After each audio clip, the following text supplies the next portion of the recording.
নমস্কাৰ প্ৰিয় দৰ্শকসকল ২৪ মে শনিবাৰৰ দিনটো আপোনালোকৰ কেনেদৰে পাৰ হ'ব সেই বিষয়ে জনাইছোঁ।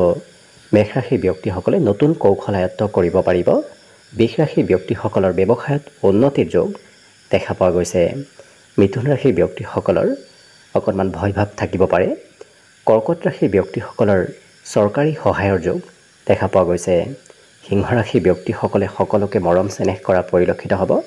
কন্যা ৰাশিৰ ব্যক্তিসকলৰ বিভিন্ন ক্ষেত্ৰত সুনাম অৰ্জনৰ যোগ আছে। তুলা ৰাশিৰ ব্যক্তিসকলৰ কৰ্মত কিছু পৰিৱৰ্তন আহিব।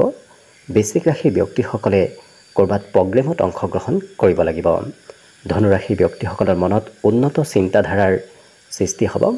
মকৰ ৰাশিৰ ব্যক্তিসকলে মনে মনে কিবা কথা ভাবি থকা দেখা যাব। কুম্ভ ৰাশিৰ ব্যক্তিসকলৰ চাকৰি বাকৰিত সুনাম অৰ্জনৰ যোগ আছে আৰু শেষত মীন ৰাশিৰ ব্যক্তিসকলৰ দাম্পত্য সুখৰ যোগ পৰিলক্ষিত হৈছে।